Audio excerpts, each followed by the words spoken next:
से राधे राधे महाराज जी। गुरुदेव भगवान, मेरा प्रश्न है कि जन्मों जन्मों के पाप इस मनुष्य जन्म में कैसे खत्म होंगे? जैसे रुई का पहाड़ लगाओ, एक दिया सलाई लगा दो, पूरा भस्म हो जाएगा? नहीं हो जाएगा। तो ऐसे ही ये दिया सलाई केवल भगवान के पास है, हमारे पास नहीं है, आपके पास नहीं है। भगवान ने कहा सर्वधर्मान परित्यज्य मामेकम शरणम ब्रज अहम त्वाम सर्व पापेभ्यो मोक्षयिष्यामि मा शुचः। तू सब धर्म कर्म को मेरे समर्पित करके मेरी शरण में हो जा, मैं तेरे सारे पाप नष्ट कर दूंगा। मैं तेरे सारे पाप नष्ट, भगवान सारे पाप नष्ट कर देंगे।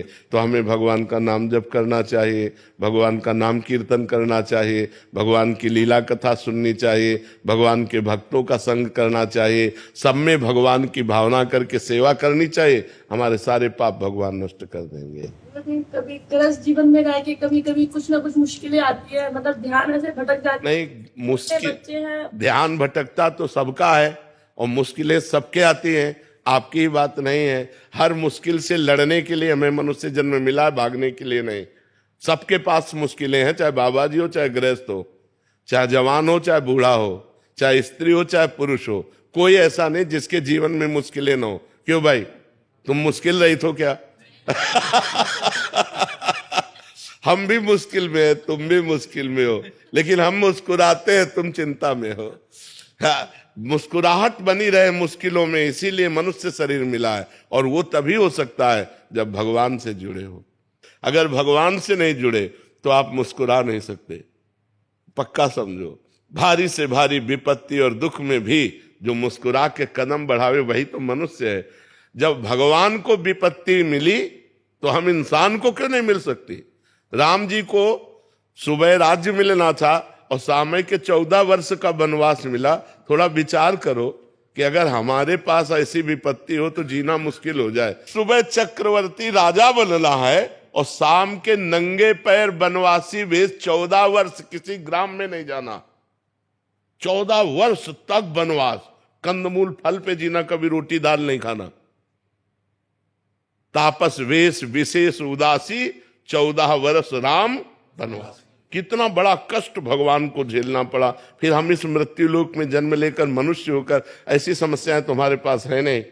बहुत छोटी छोटी समस्याएं आती हैं, उन समस्याओं का समाधान हम विवेक के द्वारा कर सकते हैं, हम भजन के द्वारा कर सकते हैं। हर समस्या का समाधान भगवान है। अगर हम भगवान से जुड़े, भगवान का नाम जप करें तो हमारे अंदर ऐसी बुद्धि आएगी कि हम लड़ सकते हैं, हम जी सकते हैं, हम दुख में भी जी सकते हैं।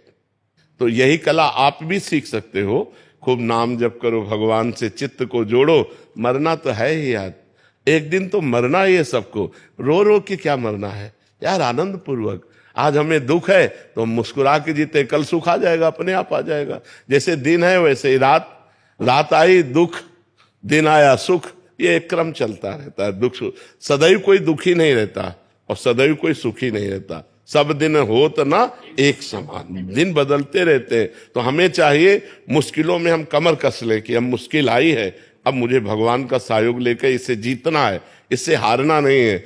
मनुष्य शरीर मिला है गलतियों को सुधारने के लिए और मुश्किलों को संभालने के लिए। हमारी जो मुश्किलें आए उनको हम विवेक के द्वारा संभालें, उनसे लड़ें, उस संघर्ष करें और उस संघर्ष में हम विजयी होंगे, क्योंकि भगवान का हम भजन करते हैं। और भगवान का भजन नहीं करते तब तो डूब जाओगे, फिर तो मुश्किलें चाट जाएंगी।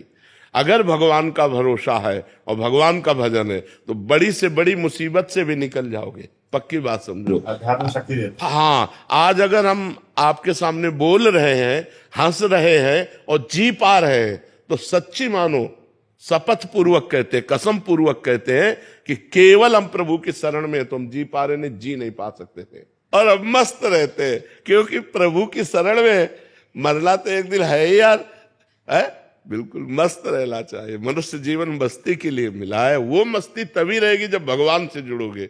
अगर भगवान से नहीं जुड़े तो मस्त नहीं रह सकते।